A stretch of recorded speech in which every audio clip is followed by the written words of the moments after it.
the profiting portion of the farm.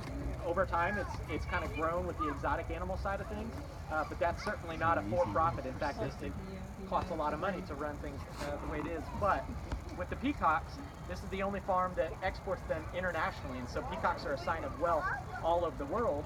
And so a lot of people will order based on the rarity of the breed, and that's what they do here. And as you see in all these different pins, is they will strategically breed peacocks together for very specific results, whether it's the colors of the feathers and the different traits that they have in the birds. So that being said, you are at the cage of the lemurs. So I know you can cheat a little bit, but who knows what kind of lemurs we're with today?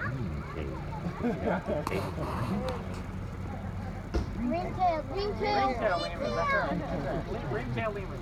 So there's quite a few different species of lemurs. In fact, if you take it a little bit higher up, what do we always say a lemur looks like? What kind of animal does it look like? A monkey, right? And we are kind of in the same family, so it's a family called primates. So underneath primates are humans, and then we have monkeys, and we have lemurs, and a variety of species. But of just lemurs specifically, where are lemurs from?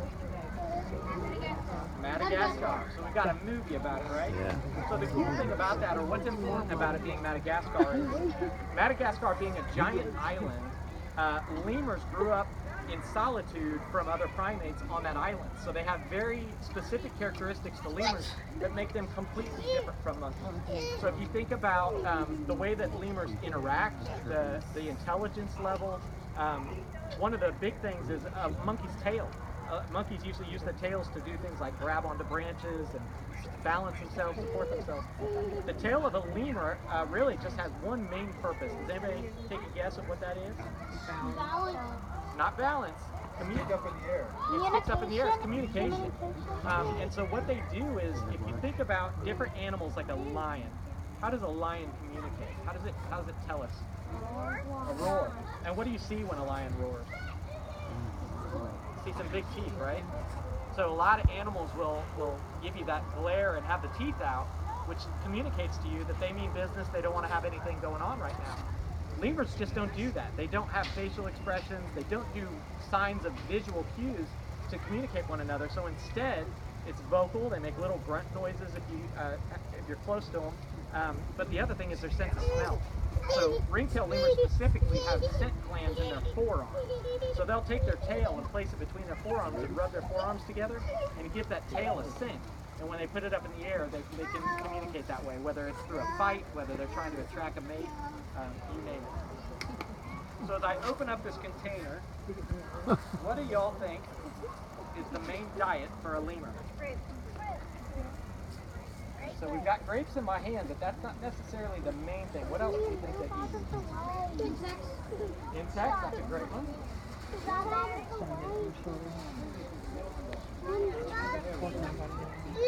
So strawberries, so we've got fruit. So really, they're called opportunistic eaters. So they're not real picky. They'll eat bugs, they'll eat little rodents, lizards, they'll eat plants and fruit-bearing plants and that type of thing. So really, whatever they need or whatever is available to eat, they'll eat it. The reason for that is Madagascar has a very, very wide variety of climates. So this goes from super, super cold and not having much life on the island to very warm where things flourish. So what that means is they will have their babies in a very specific amount of times because they know there will be a lot to eat. Whereas they have to be real careful about during the winter time because they have to conserve their energy. There's not a lot to eat, and so they're real specific about that. Now, that's where the sad part comes into play, is if you think about where the lemurs grew up in Madagascar, 90% of their natural environment has been eliminated. So 10% of the woods, the trees, the forests, the places where the lemurs typically live are gone. We've cut down the trees, we've logged, we've burned forests in way of making fields and things like that. And so unfortunately, most lemur species are dangerous. Ringtails are not endangered at the moment, but conservation efforts are underway to try to help them. So if you think about the sizes of lemurs range in size from what's called a mouse lemur, and it's literally the size of a mouse, all the way up to a lemur that's about the size of a gorilla. So if you think 300 to 400 Now, once again, because of the slashing of the forests and the habitat, that particular type of lemur is now extinct. So most of what we have is anything from the mouse lemur up to lemurs that are about 20 to 30 pounds in size. Yes, ma'am? You have a question? Is the biggest one the orangutan? Is it? No, the orangutan, so that's the over in the monkey species. But again, underneath the same umbrella of primates. But nope, that's not the biggest one. The biggest one is it's called an Indo or an Indro, I believe, something of that nature. But they range right around 20 to 30 pounds. Ring-tailed lemurs, from a standpoint of how they interact with one another, they tend to be female dominant. So you'll usually have a queen of a group, and then when they have their babies, it's all the responsibilities are shared. So they've actually done a really good job out at this farm of being able to have multiple rounds of babies and have them survive. But as you see one cling to the belly of one of the big females, it's not necessarily that it's mom or dad. They just take care of each other, and so it'll kind of grab the nearest one, and they all protect, they all feed, they all try to help one out. Any other questions? Is this the coolest part of farm day? Yeah. Cool. Everybody tells me horseback riding. You're supposed to say the lemur. Yes. How old can they live?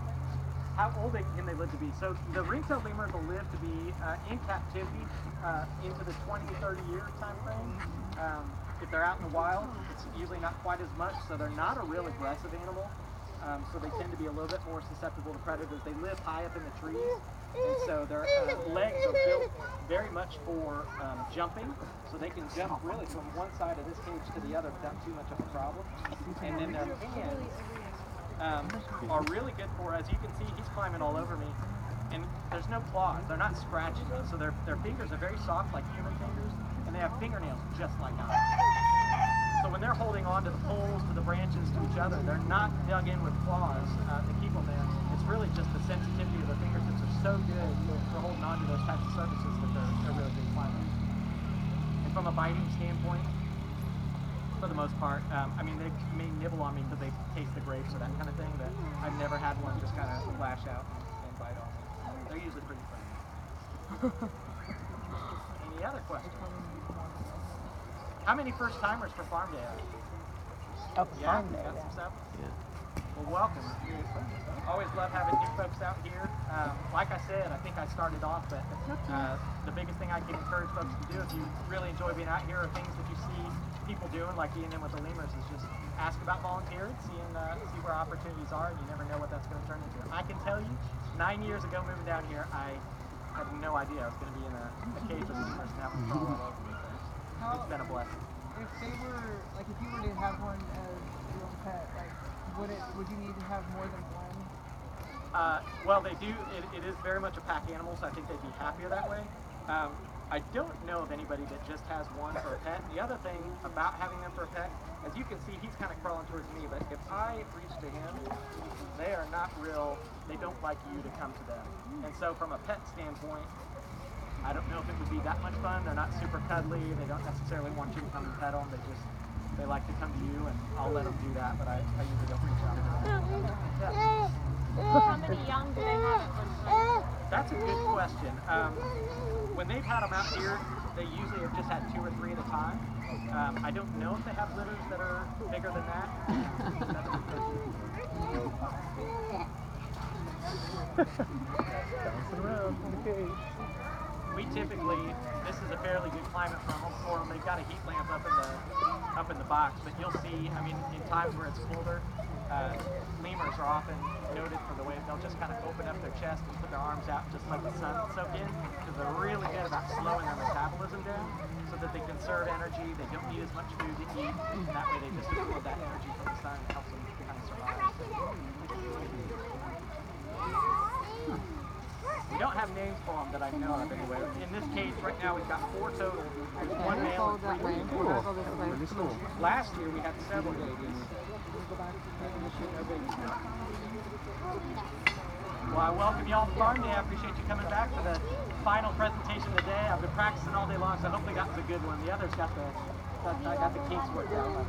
All right, well, take care. Thank you. Very well. Thank you.